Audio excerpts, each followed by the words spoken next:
como lo anunciamos, ya está con nosotros en estudios el abogado Edgar Frías.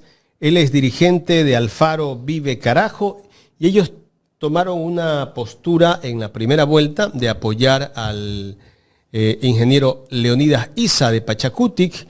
Y ahora pues vamos a conversar con el abogado Frías sobre la postura que tomarán en esta segunda vuelta electoral. ¿Cómo le va, abogado? Buenos días, muchas gracias por la invitación a su prestigioso canal. Nosotros apoyamos a Leonidas Issa porque considerábamos y consideramos que la CONAIE representa el movimiento social más importante del país. Un voto rebelde, antisistema, que ha parado históricamente la aplicación del modelo neoliberal. Sin embargo, una vez terminada la primera vuelta, la postura de Alfaro Vive Carajo es ser consecuente con el pacto ético de las izquierdas y con lo que hemos venido sosteniendo históricamente. Esto es, la unidad de todas las fuerzas para derrotar a la derecha. En ese sentido, nuestro pronunciamiento es claro y contundente.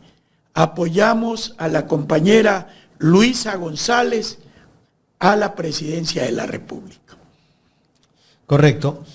Ya es una decisión del movimiento desde antes de la primera vuelta. En caso de que Leonidas Issa no iba a la segunda vuelta, ¿ustedes iban a apoyar a la candidatura de Luisa González? Así es, porque permítame una reflexión en este medio democrático. Lo que está en juego no son personas, no es Daniel Noboa o Luisa, ese no es el problema del país, no es un problema de nombres, es un problema de cambiar lo que ha venido sucediendo en este país desde la traición de Moreno, en el gobierno perverso y corrupto de Lasso y ahora en el gobierno de Noboa. Consideramos que la mayoría de ecuatorianos tenemos que pensar en el cambio, en la transformación. Las cosas no están bien. Los únicos que están bien son los banqueros, que lavan el dinero del narcotráfico. Los que están bien es la argolla oligárquica reducida del grupo de Noboa. La mayoría de empresarios que perdieron cientos de millones de dólares con los apagones, las madres pobres que viven en los sectores populares y que sufren la situación de la violencia. Obviamente, todos queremos que esto cambie. Sin embargo, hay que señalar que el gobierno de Noboa, con mucho dinero, decía un periodista, se han invertido más de 2,5 millones en redes sociales. Solo ahí. Solo ahí, a diferencia de la Revolución Ciudadana que no pautó ni $50,000. Lo decía Orlando Pérez en una entrevista con la compañera Luisa González. Es decir, David contra Goliat, toda una campaña de satanización a la Revolución Ciudadana, pero que no les alcanzó, porque creemos que la mayoría de ecuatorianos, reitero, estamos por el cambio. No más de lo mismo. Recordemos, no hay ejecución presupuestaria en los ministerios, pese a que hay dinero. La gente en los hospitales no puede atenderse. El seguro social, usted necesita una operación y vaya si tiene suerte para que lo operen después de 3 meses. Vivienda, ¿dónde está la vivienda? ¿Dónde está la vialidad? ¿Dónde está la seguridad social? ¿Dónde están los empleos? Subieron el IVA al 15% y el mes de enero, lo dicen las cifras más que las palabras, más de 171 asesinatos en un mes. ¿Cuál es la propuesta de Luisa? Y la tengo aquí. Dice reducción del IVA al 12%. ¿Por qué? Porque eso va a activar la economía. ¿Sí? Muchas veces sube el IVA y no hay circulante, lo vive la gente pobre. Perdóname, Hay gente que vive con menos de $3 diariamente. O sea, ya no es vida, es durar, como decía algún filósofo.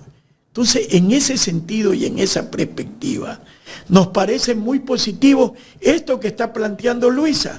Y permítame leerlo textualmente. Reducción del IVA al 12%, reducción de las tasas de interés a un dígito para créditos productivos agrícolas y de vivienda. Aquí se nos vendió la idea que con la dolarización íbamos a tener créditos baratos. En Panamá la tasa de interés 5 o 6%, en Estados Unidos igual.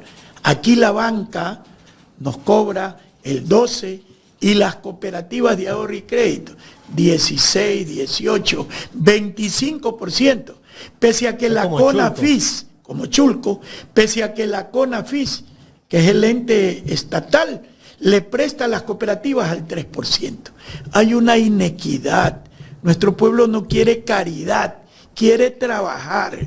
Y en ese sentido, el tema de la reducción de las tasas de interés es una propuesta que entiendo yo, de difundirla bien, va a llegar a amplios sectores de la población y vamos a ganar en la segunda vuelta. En cuanto al emprendimiento joven, Luisa propone créditos de hasta $25,000. Eso no es demagogia.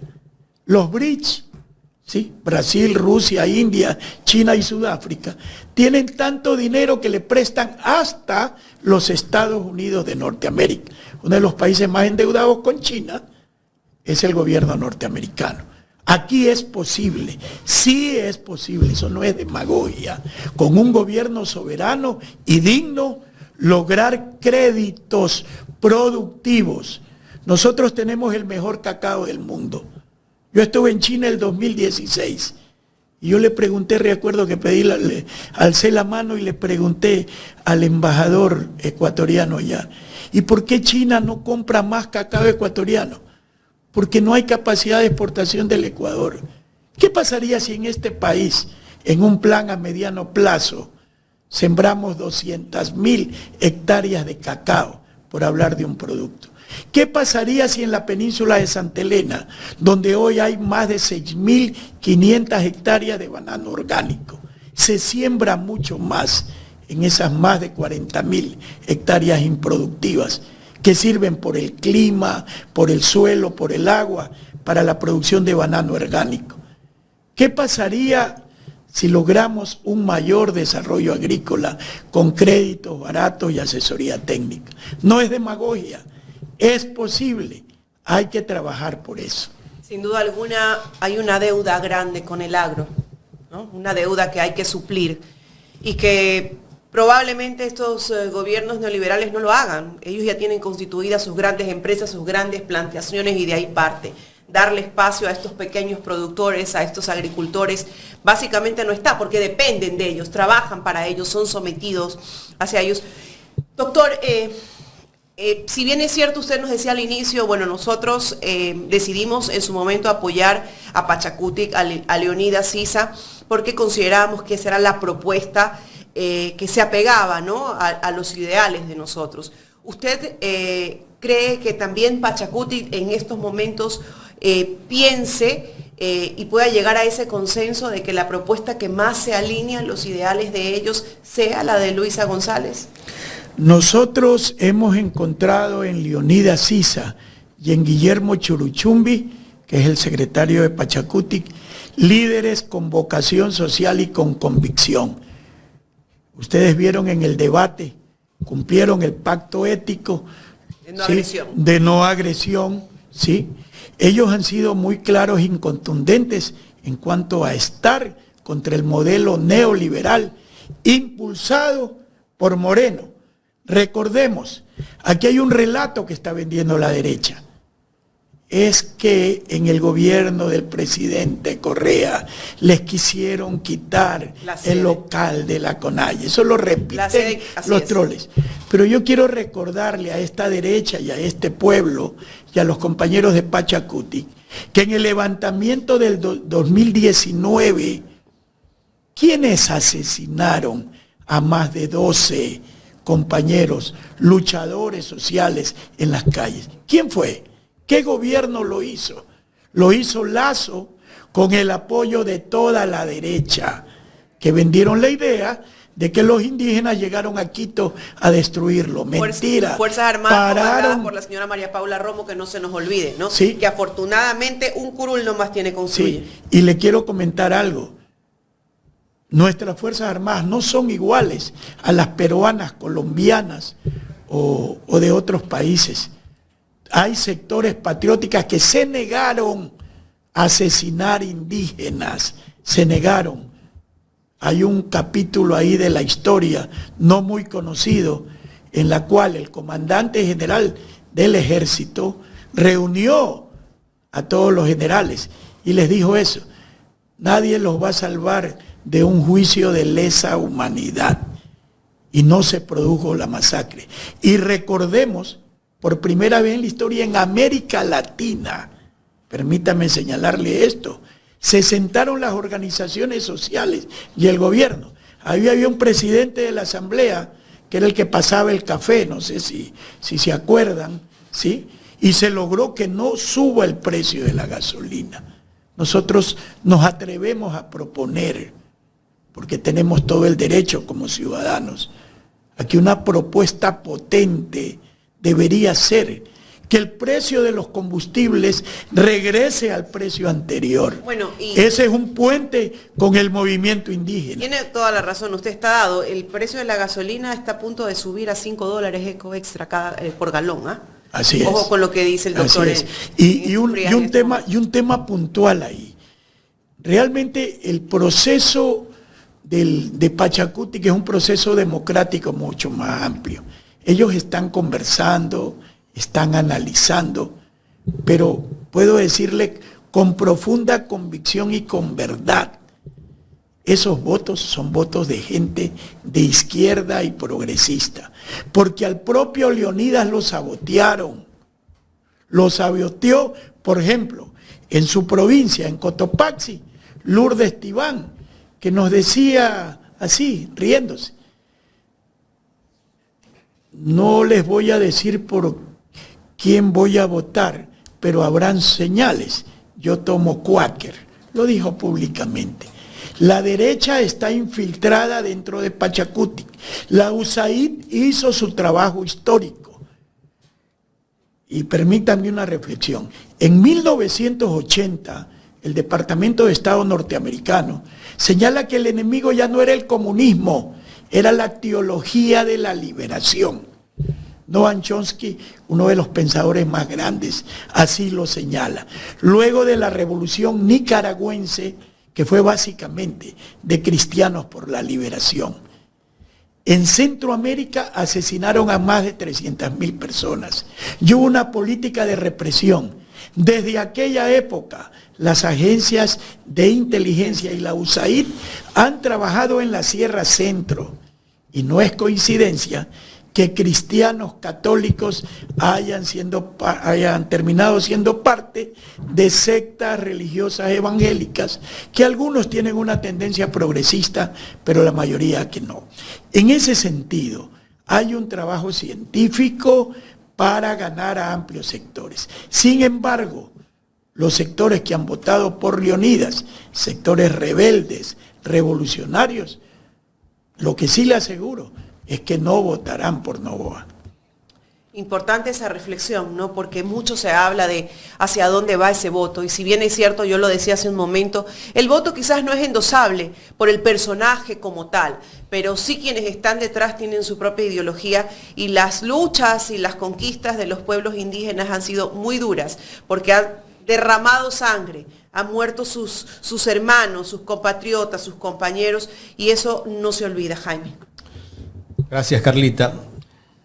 Abogado Edgar Frías, ayer el presidente en una entrevista que se la dio a una radio de acá de Guayaquil, él dijo en parte de esa entrevista que los que votaron por la candidata de la Revolución Ciudadana son personas, o sea, no lo dijo textualmente con lo que estoy diciendo, pero sí nos dio a entender que son personas que son parte del narcotráfico.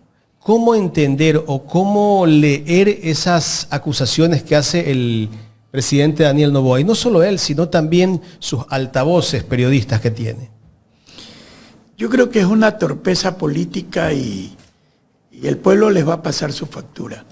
Solo recordemos cuando Febres Cordero, a quienes dicen intencionadamente para que no gane Nebot, dijo que por Bucarán habían votado las prostitutas y los ladrones, ¿sí?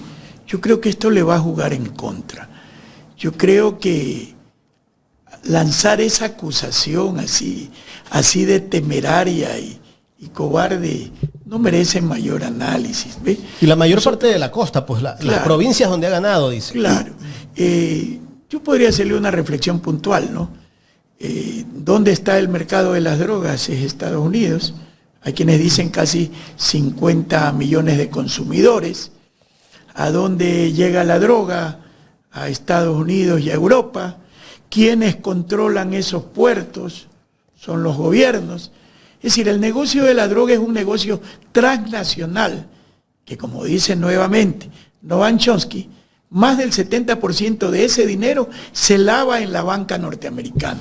Es parecido al negocio de las armas, ¿sí? Un negocio que causa muerte, que es perverso, pero que se mantiene porque conviene a los intereses financieros de los que dominan el mundo. Decía Eduardo Galeano, los latinoamericanos ponemos los muertos y la sangre, los gringos la nariz. Ese es el negocio del narcotráfico. Y hay un fatalismo geográfico.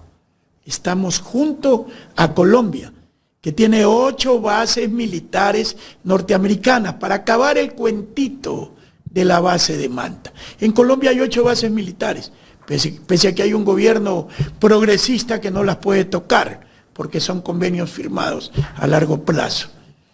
¿Cuántas hectáreas de coca se siembran en Colombia?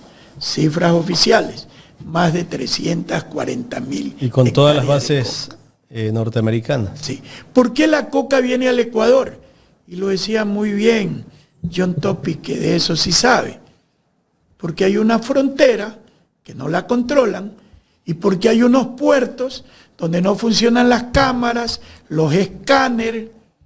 Y discúlpenme, solo recordemos, hace poco, creo que son unos meses, el mayor cargamento de drogas capturado en el Ecuador estaba vinculado a quien había sido jefe antinarcóticos en el gobierno de Lasso, de Guillermo Lasso.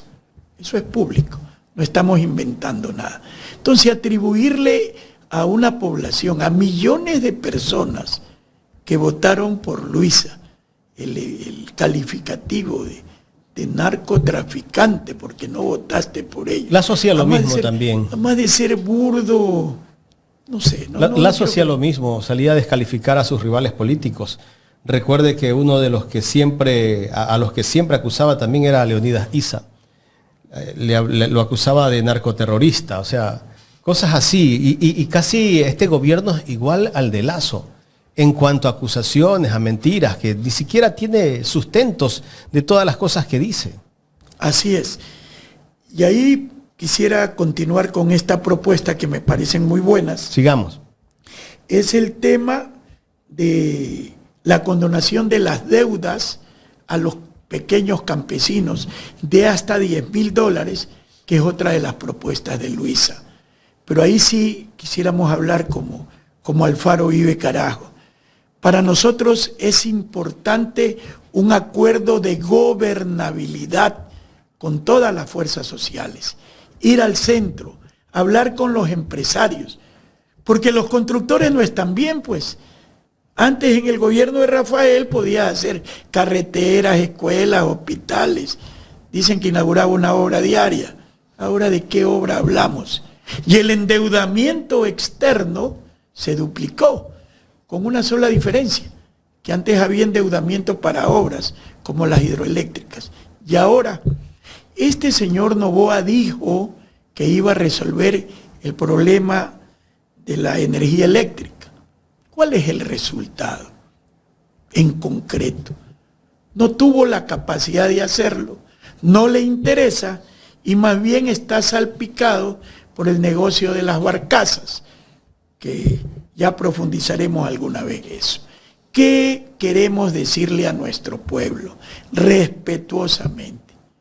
Dice en la Biblia, por sus obras los conoceréis. Por favor, una reflexión a nuestro pueblo. Hay que analizar qué se ha hecho en educación, en salud, en vivienda, en seguridad, en productividad. ¿Qué hemos hecho? ¿Qué ha hecho este gobierno?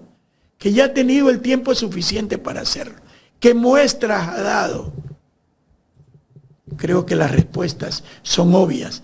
Es el momento de cambiar. Y ahí hay dos elementos. En la asamblea, donde Revolución Ciudadana tiene mayoría, tendrá que construirse una agenda con las organizaciones sociales y políticas, con empresarios, con todo. Porque el problema del Ecuador es tan grande, estamos en terapia intensiva, que necesitamos el concurso de todos, pero no alrededor de la voluntad omnímoda de una persona, sino alrededor de un programa, de un consenso en relación a lo que vamos a hacer.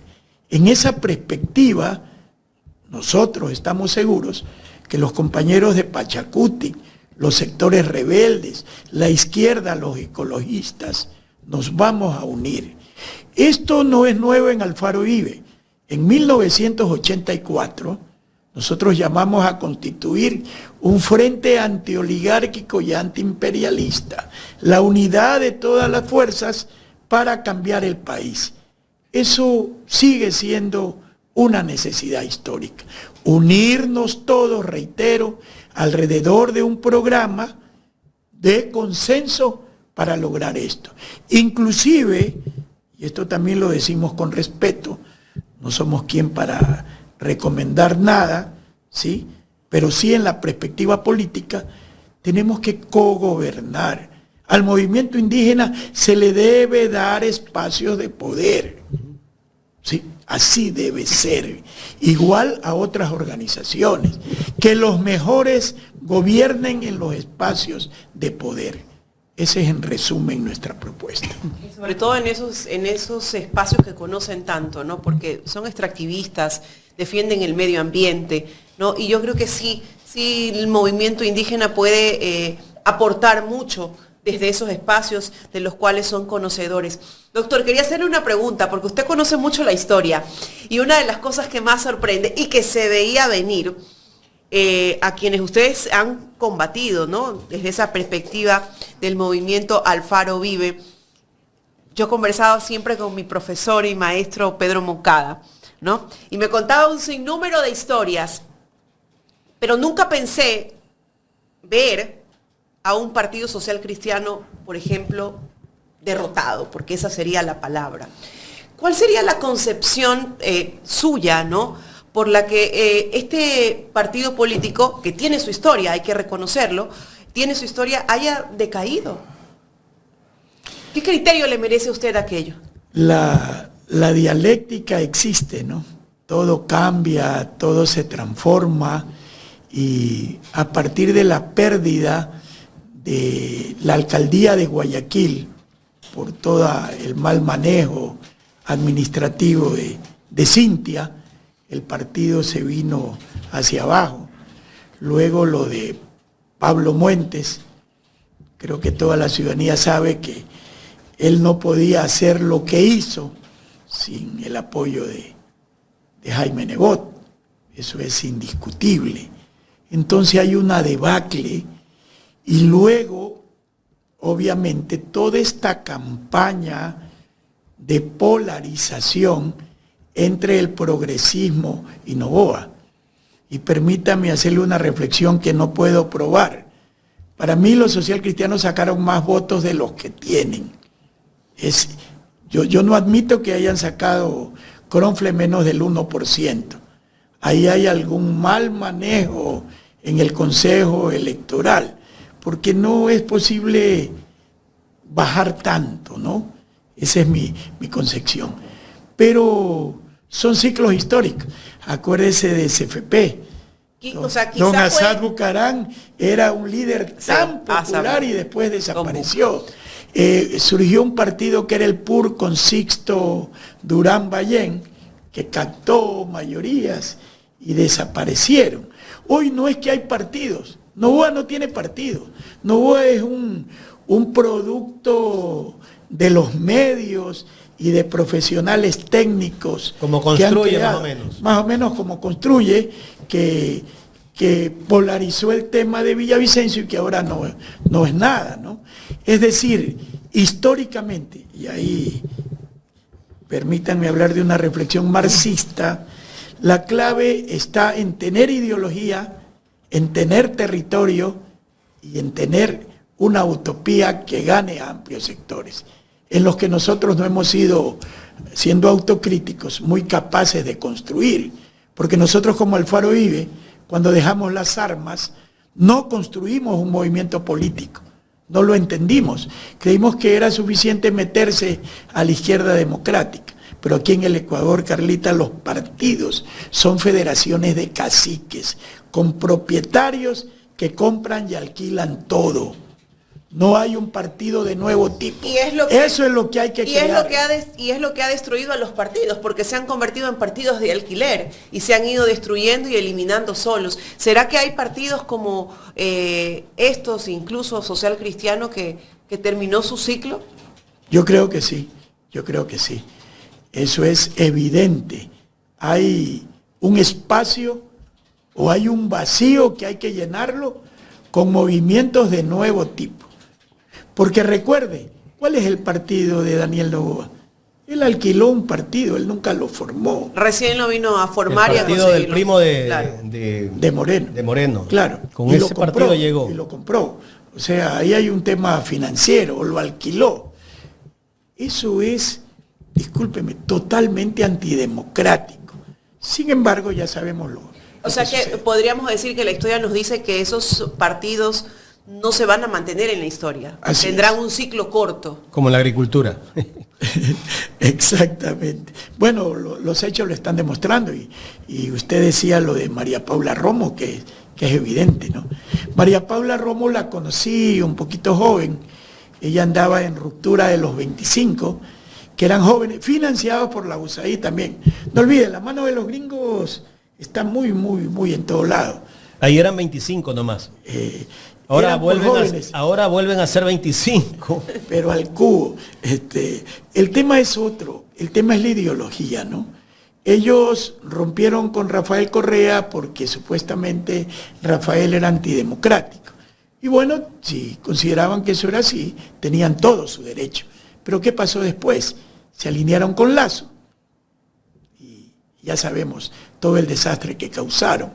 O sea, lo que nosotros deberíamos tener como criterio es respetar el pensamiento de todos, pero respetar a los auténticos. Ahí va nuestro mensaje en el tema del gobierno de Noboa. ¿Qué ofreció Noboa en la campaña electoral y qué de eso que ofreció ha cumplido? Esa es la clave para tomar una decisión justa, equilibrada y sabia. ¿Queremos que las cosas continúen como hasta ahora han sucedido? ¿O queremos un cambio, una opción? Nosotros queremos resaltar en Luisa, primero mujer, por primera vez en la historia. Las mujeres son las que defienden el hogar. Casi siempre los hombres nos vamos y las mujeres son las heroínas, las que sacan adelante a sus hijos. Segundo, su visión humana en salud. Yo estuve en el cierre de campaña, me gustó ese estilo humano.